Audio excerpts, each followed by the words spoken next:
In the world of supercars, there's fast, there's insane, and then there's a McLaren F1, a car so ahead of its time. Even today, 30 years later, it still sells for over $20 million. So the question is simple. Why? Why does a car built in 1992 still dominate conversations in 2025? Well, let me take you deep into the story. First, understand this. The McLaren F1 wasn't built to break records. It wasn't built to beat rivals. It wasn't even built to make profit. It was built for one purpose: to create the perfect car, a car with no compromises, no limits, and no rules. And that mindset alone changed everything. Let's start with the man behind it, Gordon Murray, one of the greatest engineers in motorsport history. When he joined McLaren, he had one insane dream: to build the ultimate road car. Not the fastest in a straight line, not the loudest, not the flashiest, but the purest expression of engineering perfection. He wanted a car that behaved like a Formula One machine, but could be driven to the grocery store. A car that would make even Ferrari and Porsche wonder if they were dreaming. And to do that, he broke every rule in the book. The first rule-breaking idea: the driving seat was in the center, not left, not right, perfectly centered, like a Formula One cockpit. No other production car has ever done this on this level. It gave the driver perfect visibility, perfect balance, and perfect control. And it instantly made the car feel unlike anything else on the road. Next, the material. While other brands were still figuring out aluminum, McLaren used carbon fiber. The F1 was the first production car ever with a full carbon fiber monocoque. Today, it's standard on hypercars.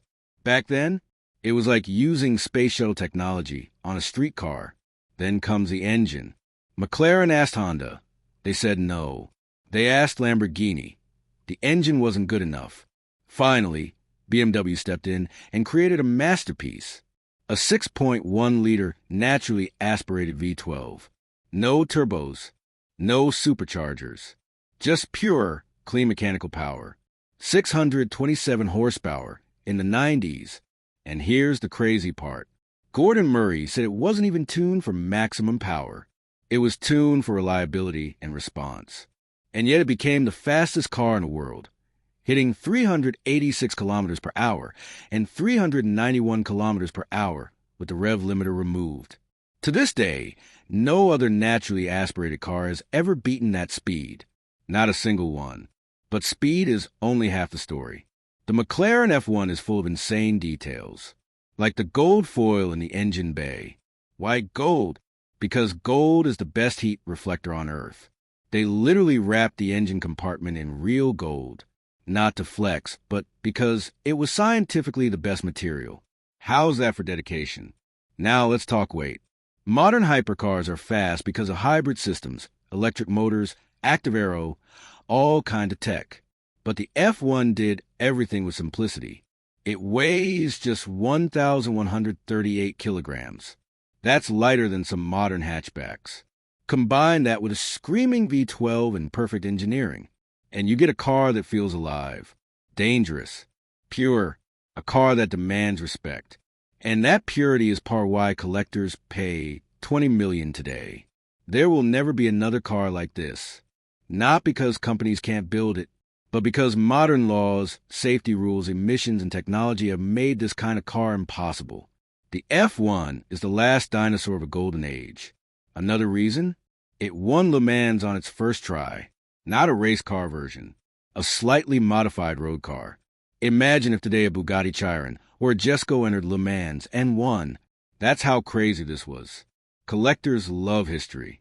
And the F1 is not just a car. It's a legend, a story, a turning point in automotive engineering. Only 106 were ever made. Some crashed. Some are hidden. Some will never be sold again. The fewer they become, the higher the price goes. But here's something most people don't know. Owners don't buy the F1 because it's worth millions. They buy it because it makes them feel something no modern hypercar can. A sense of connection. No traction control, no stability assist, no hybrid boost. Just a driver, a V12, and pure mechanical harmony. It's not just rare. It's not just fast. It's not just beautiful. It's a symbol of engineering done with passion instead of business.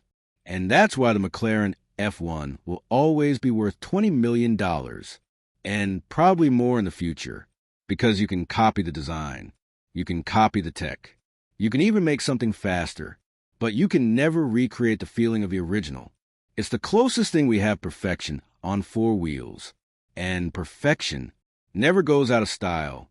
If you enjoyed this story and want more deep dives into legendary cars, make sure to check out my channel. We explore the wildest machines, the hidden stories, and the secrets behind the world's greatest supercars.